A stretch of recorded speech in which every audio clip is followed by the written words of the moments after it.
14 पर आपका स्वागत है। मैं हूं आपके साथ अनुभा और मेरे साथ हैं पंडित विनोद सोनी पोदार। पंडित जी, आपका बहुत बहुत स्वागत है। जी नमस्कार, धन्यवाद। रक्षाबंधन आने वाला है। आप सभी के मन में कंफ्यूजन होगा कि राखी के मुहूर्त को लेकर, गिफ्ट्स को लेकर और खासकर राशियों को लेकर अक्सर मन में सवाल आता है कि कौन सी राशि पर किस ग्रह का कितना प्रभाव पड़ेगा और राशि के हिसाब से आपको कौन सा गिफ्ट अपने भाई और बहन को देना चाहिए। आज आपको इन सभी सवालों का जवाब मिलने वाला है। तो पंडित जी, सबसे पहले ये बताइए कि रक्षाबंधन क्यों मनाई जाती है। देखिए, रक्षाबंधन के विषय में कुछ कथाएं हैं, प्रचलित कथाएं हैं, दो कथाएं हैं जिनके विषय में कहा जाता है कि ये जब से ये इनका चलन हुआ है तब से हम रक्षाबंधन का पर्व मना रहे हैं। पहली कथा, जैसे आपने सभी ने सुना होगा कि श्री कृष्ण को जब द्रौपदी ने अपने चीर हरण के उसको चीर के समय उनकी उंगली में जब चोट लग गई थी, तब उन्होंने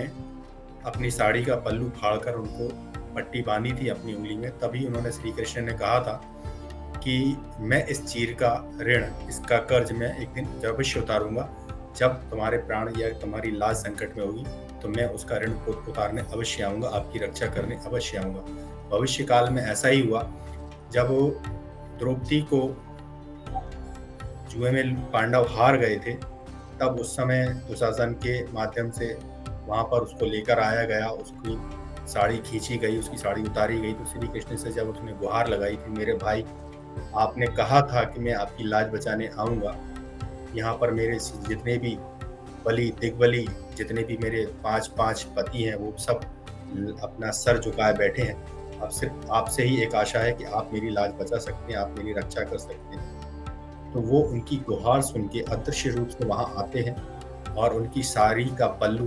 बढ़ाते बढ़ाते चले जाते हैं, जिससे दुशासन स्वयं परास्त हो गया था और वो साड़ी नहीं उतार पाया था। तब द्रौपदी की लाज बचाने का उन्होंने प्रयत्न किया, श्री कृष्ण ने उनकी लाज बचाई। और तभी से एक कथा प्रचलित हुई कि इस एक धागे का एक ऋण उतारने के लिए एक भाई अपनी बहन का किसी भी प्रकार से कहीं से भी हो उसकी रक्षा करता है। और दूसरी कथा है, जब 12 वर्षों तक यमराज अपनी बहन यमुना से नहीं मिले, तब श्री कृष्ण से गंगा से यमुना देवी ने कहा कि मेरे भाई की मुझे बहुत याद आती है, मुझे बहुत उनका स्नेह याद आता है और मैं चाहती हूँ कि मेरे भाई से आप पुकार लगाएं कि मेरे से वो मिलते हैं, मेरे से भेंट करें, मुझे अपना आशीर्वाद प्रदान करें। तब गंगा जी की प्रार्थना से यमराज जी उनके पास आते हैं और उनको याद आता है कि मैं पिछले 12 वर्षों से अपनी बहन यमुना से नहीं मिला हूँ। तब वो अपनी बहन के पास जाकर उनसे रक्षा सूत्र बंधवाते हैं, उनसे प्रेमवश मिलते हैं और तब दोनों में बहुत ही करुणामय स्थितियां बन जाती हैं दोनों की। जब करुणामय स्थितियां बन जाती हैं, तब यमुना जी को यमराज जी वरदान देते हैं कि आज के दिन जो भी भाई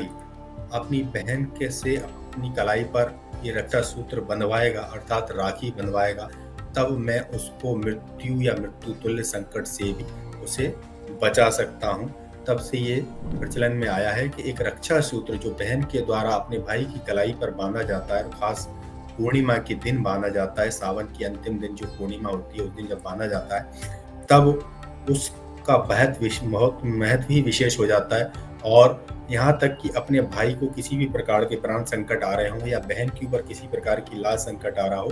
तब उसका यमराज जी द्वारा या श्री कृष्ण की द्वारा उनकी लाज बचाई जाती है, या उनकी मृत्यु तुल्य अगर कष्ट भी आ रहा है तो उसको दूर करने में श्री कृष्ण और यमराज जी उनकी सहायता करते हैं। तब से ये कथा प्रचलित चल रही है और तभी से हम लोग यहाँ पर सनातनी जितने भी हैं, ये रक्षाबंधन का पर्व बिल्कुल निर्विघ्न मनाते चले आ रहे हैं और हर वर्ष इसका धूमधाम से मनाया जाता है। बहन कहीं भी हो, भाई वहाँ पर उसके मिलने जाता है, यथासंभव प्रयास, अगर नहीं जा पाता है तो आज के आधुनिक माध्यम से राखी उनके पास पहुंच जाती है, राखी अपनी हाथ पर अपनी कलाई पे बनवा लेते हैं। बिल्कुल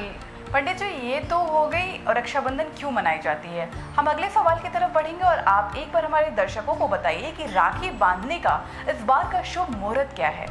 देखिए, रक्षाबंधन के पर्व पर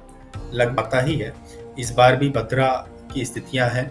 और इस बार स्थिति में ये देखूं कि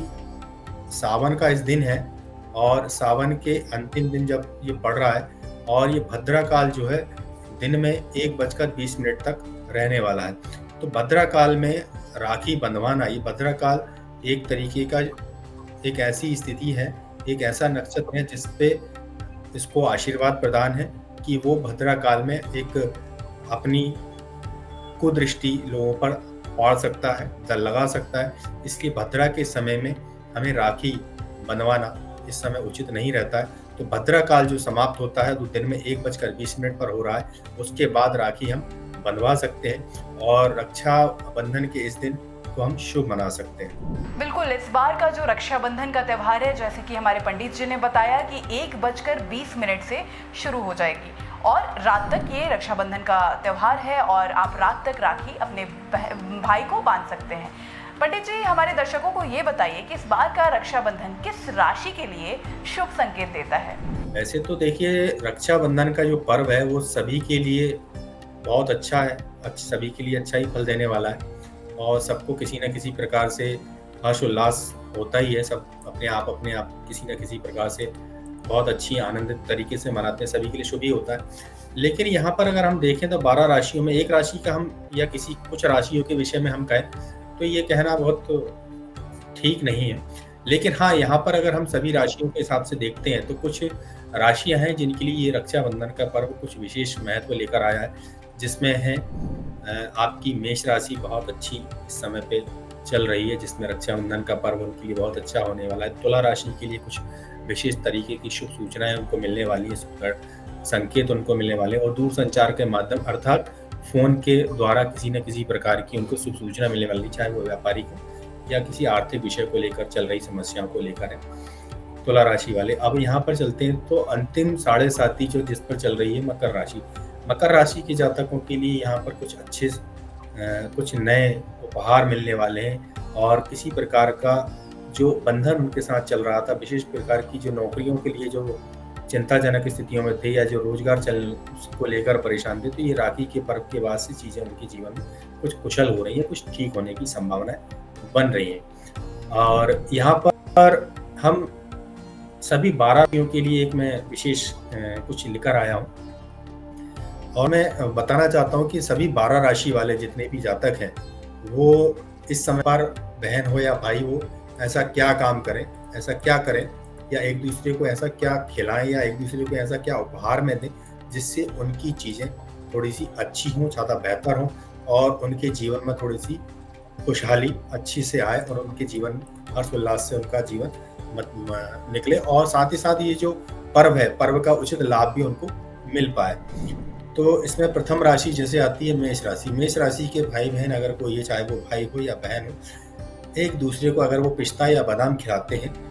तो उनके जीवन में कुछ अच्छी चीज़ें, अच्छी घटनाक्रम, उनको शुभ संकेत उनको प्राप्त होने का योग मिलता है। और साथ ही साथ दूसरी राशि अगर हम देखते हैं तो वृषभ राशि। वृषभ राशि के जातक इस समय पर नीले या सफ़ेद रंग के वस्त्र वृषभ राशि के जातक एक दूसरे को उपहार में देते हैं तो उनके लिए कुछ शुभ सूचनाएं, कुछ शुभ संकेत उनको मिल सकते हैं। मिथुन राशि के जातक यदि इस दिन भाई बहन दोनों ही दीपक जलाकर आरती करते हैं और आरती करके एक साथ आरती करते हैं, भगवान जी गणेश जी को राखी अर्पित करते हैं, उसके बाद एक दूसरे को राखी बांधते हैं और भाई अपने बहन को कुछ उपहार जैसे नारियल हो या चूड़ियाँ हो ये उपहार में देता है तो उसके लिए वो विशेष अच्छा लाभकारी होता है। अब यहाँ पर हम देखते हैं कि कर्क राशि के जातक जो इस समय पर काफ़ी कुछ परेशान चल रहे थे, उस चीज़ों को लेकर परेशानियां चल रही थी उनको, और कर्क राशि के जातक यदि एक 5 रुपये का जो सिक्का होता है उसमें इत्र लगाकर बहन अपने भाई को या भाई अपने बहन को देती है तो उसके लिए ये शुभ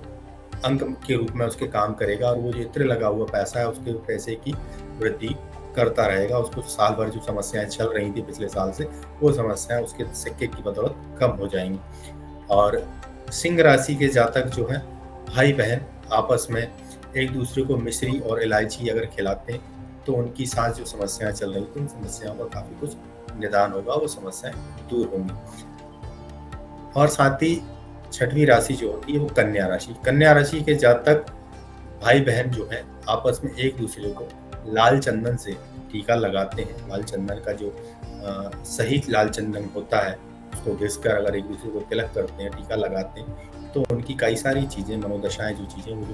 जो समस्याएं चल रही काफ़ी दिनों से, चाहे राहु की दशा किसी को चल रही हो या शनि की महादशा से वो गुजर रहे हो, तो किसी को या निकृष्ट ग्रह उनके साथ परेशानी कर रहा हो, तो ये चीज़ उपाय करने से उन लोगों को काफ़ी कुछ लाभान्वित चीज़ें होती हैं। और तुला राशि के जातक इस दिन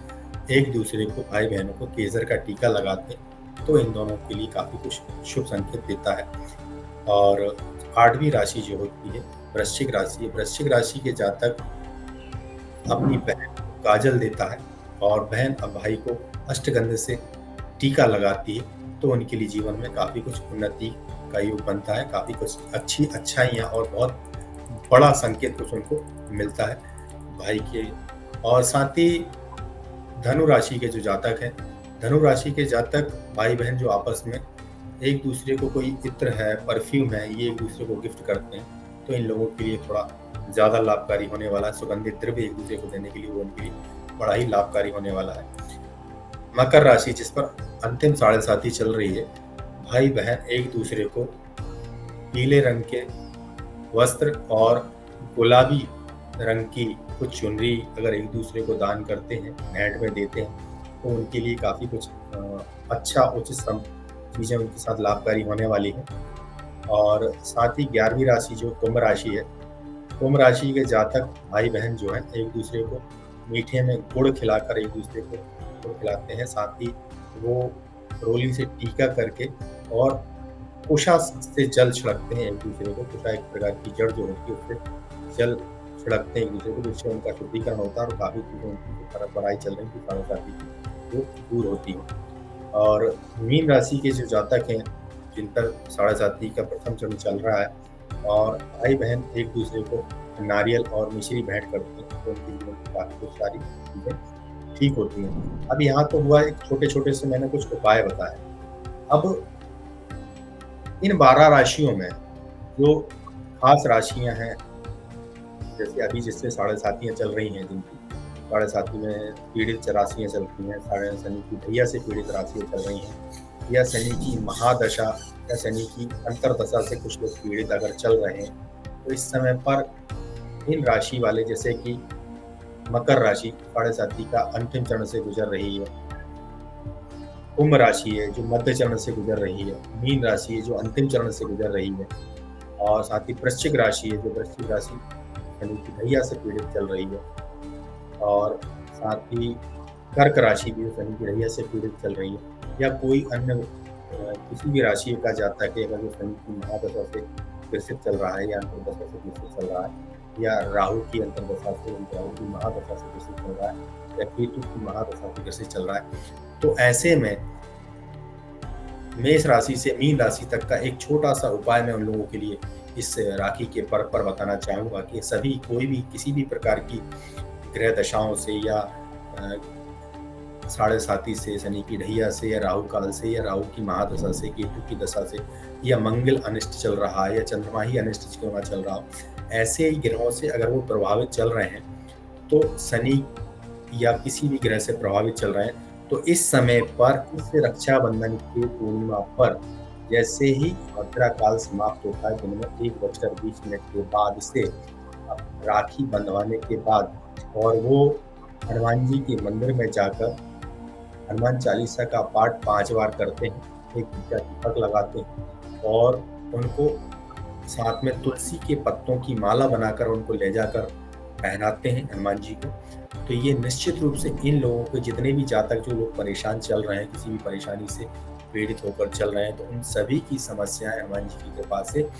दूर होंगी। उनको आर्थिक और मानसिक बल मिलेगा। साथ ही स्वास्थ्य से संबंधित जो व्यक्ति भी परेशानियों से गुजर रहे थे, उन स्वास्थ्य की समस्याएं उनकी दूर होंगी और वो अपने जीवन में आनंदित रहेंगे। या किसी भी प्रकार की पारिवारिक उनके जीवन में समस्याएं चल रही थी, हनुमान जी की कृपा से वो दूर होंगी। और कोई व्यक्ति अगर हनुमान जी के मंदिर में नहीं जा सकता हो, या किसी प्रकार की कोई बाधा उसके साथ आ रही है, या कुछ भी ऐसा हो रहा है जिसकी वजह से वो मंदिर तो नहीं जा पाता है, तो वो अपने घर में बैठकर